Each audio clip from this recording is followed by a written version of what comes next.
Hi everyone. So today I'll be taking you through the computer vision. In specific, we'll be focusing on custom vision as well as the face service on Azure. This is a follow-up session from the Game of Learners clinics that we had on Tuesday. So this is just a follow-up to do the demos as well as an in-depth explanation of everything. And probably just an update to for anyone who's new watching this video for the first time and not part of the program. I'm Bethany Japchumba. I'm a cloud advocate at Microsoft, and this is our fifth session of the program. Okay, let's go ahead and continue the slides. As I mentioned, the focus of today will be custom vision and the face service, and you can find the links to the resources and to the Learn modules at aka.ms/GOL AIML CV.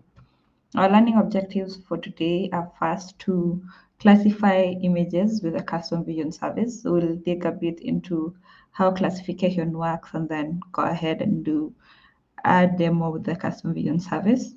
And then the second part will be to detect and analyze faces with a face service. So same thing, we'll do a deep dive into what the face service is, what it can do, and then a demo at the end. An introduction, probably if you're new to computer vision. So computer vision is a part of the machine learning and technically deep learning, whereby using things like neural networks and convolution neural networks, you're able to read images in terms of pixels and understand what the image is all about, and then predict, probably by passing through various images, you can be able to predict whether a face is contained in a certain image or whether an image predicts one category or the other. In image classification, we use the same thing. We harness the power of machine learning to enable AI systems or applications to identify items based on the images that have been supplied. Classification is a technique whereby you're predicting the category or a class where an item belongs to. So let's say you're classifying fruits. So you have to classify whether the fruit is a banana, an apple, or an orange. And in classification, we use things called inputs. So inputs, we normally call them features, and these inputs are like different images that you use to train the model, and then it calculates now, like once your model is trained, you can be able to calculate the probability score of each image that you upload, and then it indicates the label, or in our case, the category that the object most likely belongs to. This is an example of how image classification looks like. So you can see it's like a banana, an image of a banana, and then it has like pixels values around the whole image, and you can be able to tell whether, yes, this is a banana, an apple, or an orange. So that's entirety it, the entirety of image classification, just being able to classify where an image belongs to. In Azure Custom Vision, we understand the intensity and the capacity that it will take for you to train a model. Therefore, using Custom Vision, you can quickly train your model without writing any line of code. So the first thing is you must first use existing images to train the model. And then once you've trained your model, you upload images, tag them, saying, hey, this is a fruit, this is a banana, this is an apple, and then train your model. Once your training is done, you can publish the model so that client applications can be able to use it to generate predictions. And model training and application, I've already outlined that you must first upload images and add tags to the images to appropriate the classes they belong to. And then once your image is uploaded, there are things that you can use to test whether the training model was useful or not. And we do it using the following metrics. The first one is precision. So precision is the percentage of class predictions that are correct. So it's all about accuracy. How many predictions that were correct were actually correct. And then recall is about the percentage of class predictions the model correctly identified. So let's say under something like the fruits, and you had 10 apples, and it was only able to classify 7 apples out of the 10. So that means the percentage will be 70. But then with precision, it's just the overall accuracy. So it predicted there are like 12 apples and you only had 10 apples. So the percentage will be 10 over 12,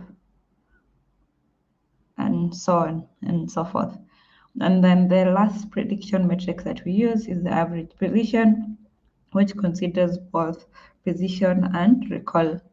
We'll now dive into the application, how we can be able to actually implement what you've been doing in custom vision. So on the screen, you can see the link to the dataset that we'll be using, aka.ms/gol-derivity. So we're going to do something very simple, which is determining whether someone's eyes have diabetes retinopathy or not. So diabetes retinopathy is a condition that causes blindness, caused of course by diabetes, and it's a serious issue, especially in the developing countries. So using custom vision, you can actually be able to tell whether someone eyes are going to indicate the presence of diabetes retinopathy or not, and be able to find a cure before then. So the first thing we'll do is identify the resource that we want to create. And for our case, the resource is custom vision. If you can see the custom vision resource on your screen, you can either do a quick search here or go and create a resource. Under categories, AI and machine learning, there is, interestingly, no custom vision here. So that means you'll have to go ahead and search custom vision. And let's see. Yep, so this is the custom vision service that we'll be using. As you can see, it's an end-to-end platform for applying computer vision to a specific scenario. So we'll go ahead and create a custom vision service. As we create the service, the first thing is the create options, whereby what we want to do is both prediction and training. So we'll go with both. And then our subscription, the subscription that you have, which is Azure for Students. If you don't have Azure for Students like me, you can use any of the subscriptions that you have. I'll use my Visual Studio subscription. No, I'll go back and use my MSDN subscription. And then resource group, you can create a new resource group for this, so that at the end you can be able to delete the resources. Or if you're like me and you already have like demo AI resource group, you can go ahead and add it there. Then select a region based on now the location that you are closest to reduce latency, as well as other factors, probably the availability of resources. Then from there, identify the name of your resource. So it will be diabetes retinopathy. And then pricing tier. Oh, I already have this. So I'll go diabetes retinopathy demo. Yep, it's available. You can add your name at the end so that to make it unique. So for me, instead of demo, I could have added Bethany. And then the training pricing tier, I'll suggest you go with free. Then also the prediction with free, because it's easier, it's a bit cheaper. But then at the end, we'll also have to delete all the resources to be able to ensure our credits do not deplete. So I'll go ahead and review and create. You might have like a checkbox for responsible AI at the end on that screen. So probably that's something also you need to check. Once the resource is created, once the resource is creating, we'll go ahead to the custom vision site. So the site is customvision.ai. Yeah, our deployment is in progress. So in customvision.ai, you just sign in with the email that you use for your Azure portal. So it will just load in into your account. We'll give it a second. Let's see if our deployment is complete. Not yet.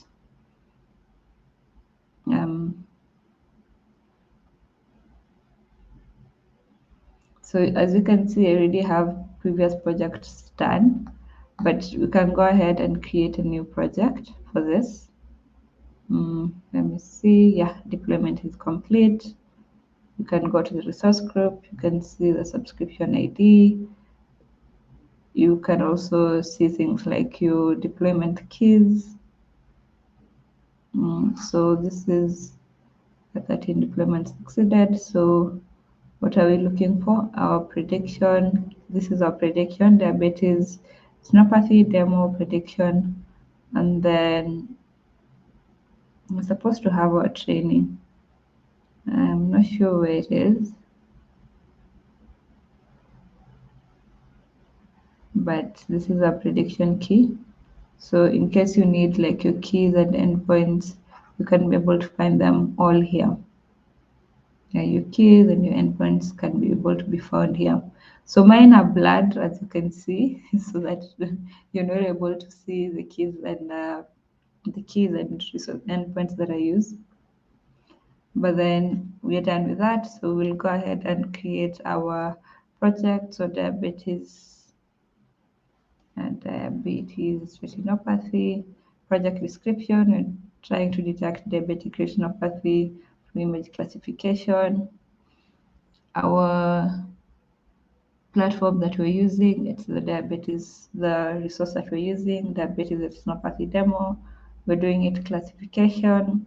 Classification type is multi-class, meaning only one tag per image. So the image either has diabetes retinopathy or does not.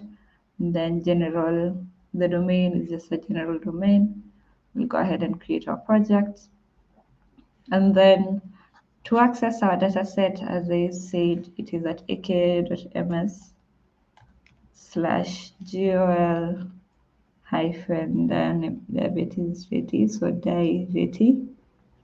And then you'll be able to access all these images, so you can download them. It's a huge dataset, so it might take a while to download and everything. But once downloaded, you can go ahead and add your images. So I'll go to downloads, archive 100 images, and the normal I'll download first the normal. There are a couple of images already here, so I'll just upload all of them.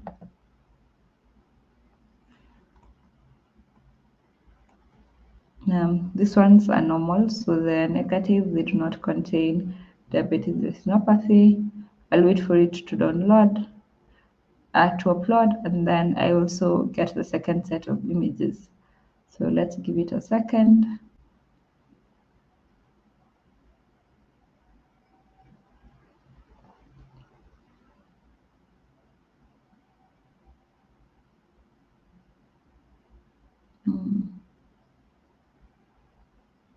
So it takes a bit of time to upload. So that's the first one uploaded. And then I also need to add images that show diabetes retinopathy. So it will be this DR images. So we go with DR1 and also upload all of them.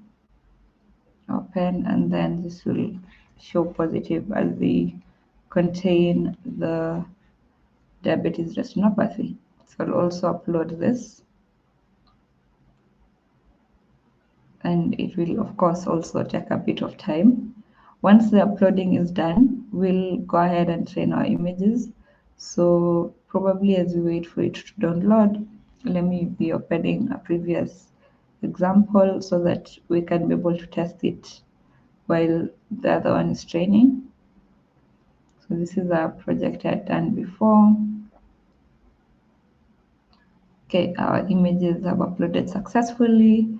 We've been able to label the tags. So you can see like this image has the tag positive and so on. So we already have 37 negative, 16 positive. That's enough images. So we'll go ahead and train our image. So we're just doing a quick train because of the time that we have for this session. So it will go ahead and train. It will take about 2 to 5 minutes to finish training. So as we wait for it, maybe we'll come to an already trained data set and then check on things like the performance. So you can see it's telling us the prediction is at 100, recall is at 100, the average precision is also at 100. This might be inaccurate or accurate based on the training, but now the main issue is the imbalance in the training and in the training data sets. So it might have caused all of them to be 100, or our prediction might be very perfect. But then that's it. Once your training is complete, you'll come to this page. It will give you an idea of how the model has performed, and you can go ahead and publish. So you click publish, and you'll be able to publish your model, and you can be able to use it. So one thing we can test is probably testing whether the prediction made is correct or wrong. So we can just do a quick Google search and search for diabetes, di diabetes retinopathy. And then, of course, it will give us images that show diabetes retinopathy on the eye. We'll copy the image link and test to see if it is okay or not. So let's check and see. This one has diabetes retinopathy, and it's telling us the probability is it is positive is about 77.9%. So that means our project is actually successful. So because the percentage of it's an eye that has diabetes retinopathy. Let's see if our previous yeah.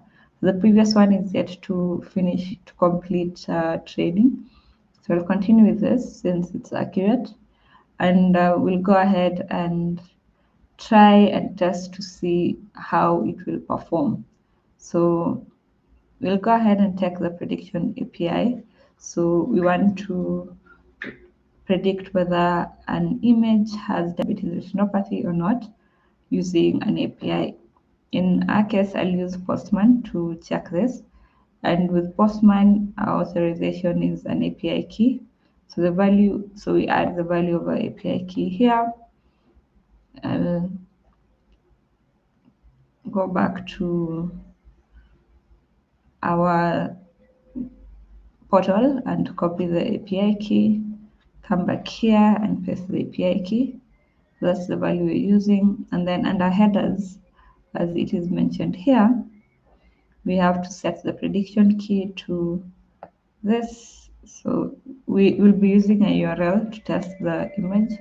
So prediction key will be that, and then the content type is of course JSON, as it has been stated here, content type application JSON, and then body, we can copy the image link and add to the body. So copy image link, come to the body is raw, and the raw JSON, and then an image, a link to an image, the one we just tested right now.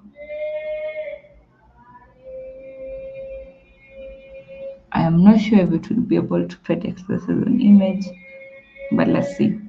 And then the other thing is this is a post prediction. So we'll copy the link on the link and do a post. So Control A, Control V, then send the request and see if it will give us an answer. So access denied, invalid subscription key, or wrong API. So the problem is with our API key. So let me see if I update this.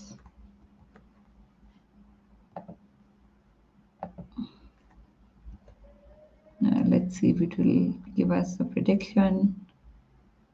Yep. So yeah, it's giving us the same thing. So if you write code, this is what it will give you as the output. So it will tell you this is this iteration of training, the project name, the ID, and then the probability that this is positive is 0.7%, 0.7. Probability it's negative is 0.2.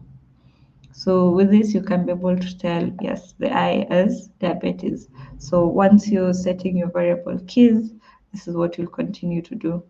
Okay, that's it about the Face API. So as you can see, the main issue here is the imbalance in the data set, but the data set is working okay and it can be able to predict whether it's positive or negative. So our model is done here. You can go ahead and publish, choose your model name. So you can name it diabetes retinopathy, and then the prediction key, the resource you're using, the prediction key, and then that's about it. Go ahead and test your predictions here. You can also do a quick train, an advanced training. So this is if you have time and you want your model to actually work very well, you give it more time. Yeah, that's it about the custom vision. So let's head back to our slides and check on the next part, which is the face API. The face service. So face service is about face detection and analysis, and it's whereby you use algorithms to determine where exactly the face is located and analyze the image. So for example, I'll show you the next slide. You can analyze whether someone is wearing a mask or not and so on. It's useful in both images and video content, and it gives you an in-depth idea of what exactly is contained in a face. Unlike the cognitive service, which we'll learn in the next session, the Face API gives you an in-depth description of the facial description of someone. So, for example, the first thing it can do is it returns, like the first image here, it returns a bounding box where the faces are found.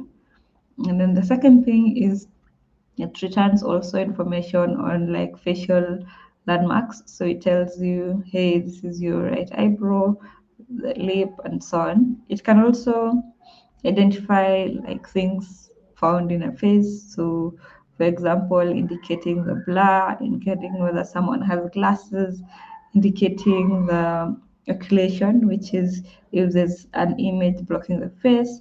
And then the last thing is detecting, identifying faces. So, identifying, hey, this is Satya Nadella, hey, this is Bethany, hey, this is so and so. So you can be able to do this. And one of the main applications for face identity is security. For example, in CCTV cameras, if an armed robber comes into your house and steals things, and you can use the face API to determine who the face belongs to. And then the other thing is, of course, in social media, as you can see, for example, in Instagram or Facebook, it can give you an idea of like, hey, this so and so is in this picture. Maybe you can tag them, or in your history, you can be able to classify people in your OneDrive or so on. You can be able to classify people based on their images.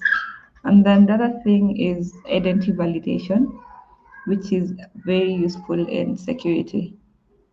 Okay, so let's go to our exercise. But before we go to the exercise, maybe I'll mention two things. So one of the tips for accurate results is ensure your image format is in JPEG or PNG or GIF. Size about 6 MB or smaller, and then have it in a square ratio that is either 36 by 36 or an upwards of up to 4096 by 4096. And then another thing is ensuring there are no obstructions to the face, which will now give you an accurate description. Okay, so let's go to our exercise, which is the first thing we'll do is, of course, create the face API. So create a resource under AI and machine learning. We create the face. So go ahead and create face.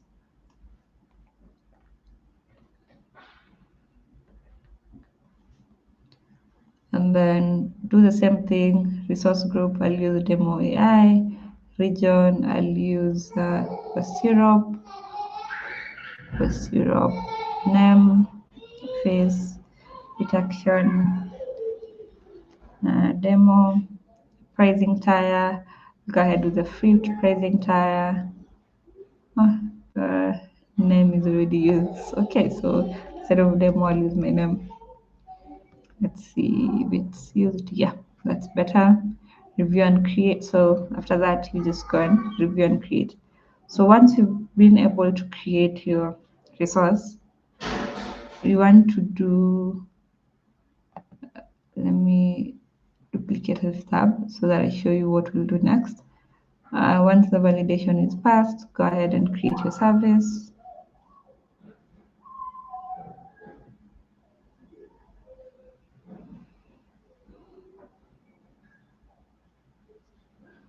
And then we also want to now test this in terms of, we also want to test this in form of something like a repo that we can be able to use. So we'll use Cloud Shell. And if you do not already have storage, it will prompt you to create your storage. But if you do, it's something that you can go ahead. But then for me, since I don't have my storage, I'll go ahead and create a storage so that to be able to run it on to be able to run the Cloud Shell, it requires a storage. Let's see if our deployment, yeah, our deployment is complete. You can see the resource is done. The keys and endpoints are good. Okay, so we're waiting for our storage to complete.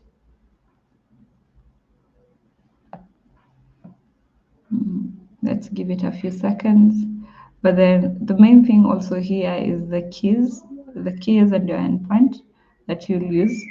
If you need to do more with the Face API, you can look at the quick start guides. So if you, like me, code in Python, you can just look at the Python quick start code and continue with it. Also, there's a lot of documentation available for you to explore. Okay, so our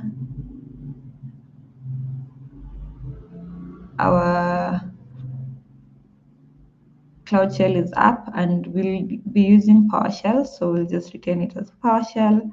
And the first thing we'll do is clone the GitHub repo that we might need.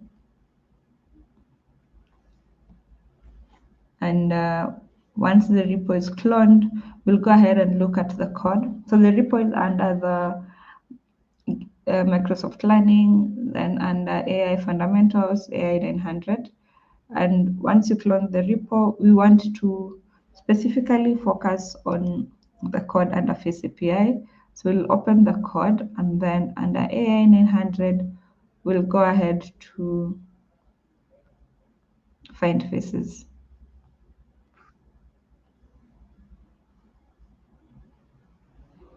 And And then under find faces, the main thing you need to do is replace your key and endpoint here. So our key, uh, keys, our key, let's replace it there. And then our endpoint, let's also replace it there. So about the code, it's just basically the first thing is you uploading your key and endpoint, and then you selecting the image. So all this is about determining which image is there. So the image file, of course, the first file is the store camera one, but if in the argument counts, you can be able to define which image you want, and then this is now you defining the image. The other thing is the headers. So the headers are where you put your keys and then the content type, which is of course application JSON. The body is now you adding the URL of your image. And then this is you now calling the image to analyze a face. So once you've done that, the thing is you just go ahead and run your code. So at the top right of the editor,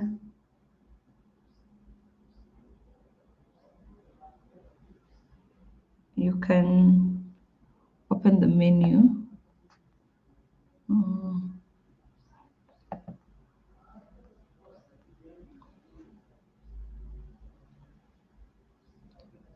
So I'm not sure where my menu is at.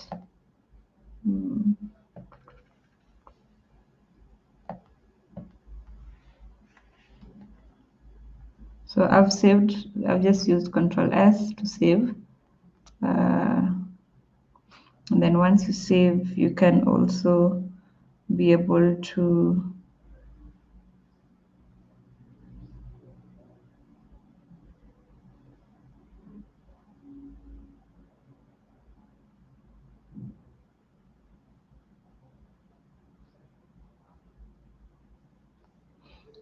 you can be able to run the code.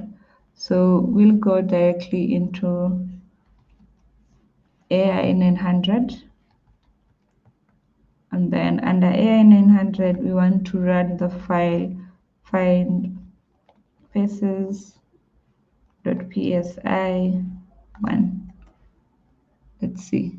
And it's given us the output. This code is restricted to returning the location of any faces detected. So the location is,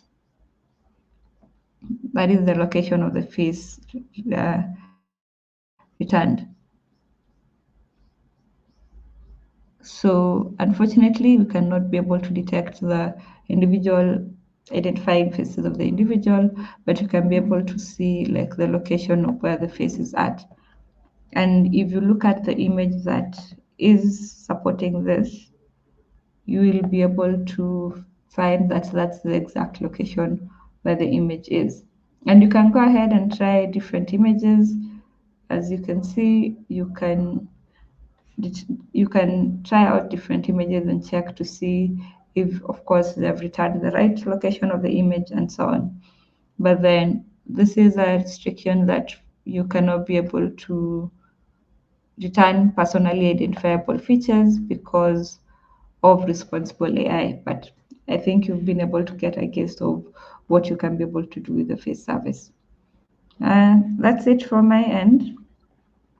We've covered an exercise, and then the last thing I'll want you to do is go back to Azure portal, go back to your Azure portal and delete the resources. Once you're done using it, go back, check all your resources, and one by one ensure you've been able to delete them, including like the repository that the resource group that you just created. So you can delete both the resource group as well as the storage account. That's it from my end. Thank you so much for taking your time and listening in. I hope the session was informative. Have a great rest of your day.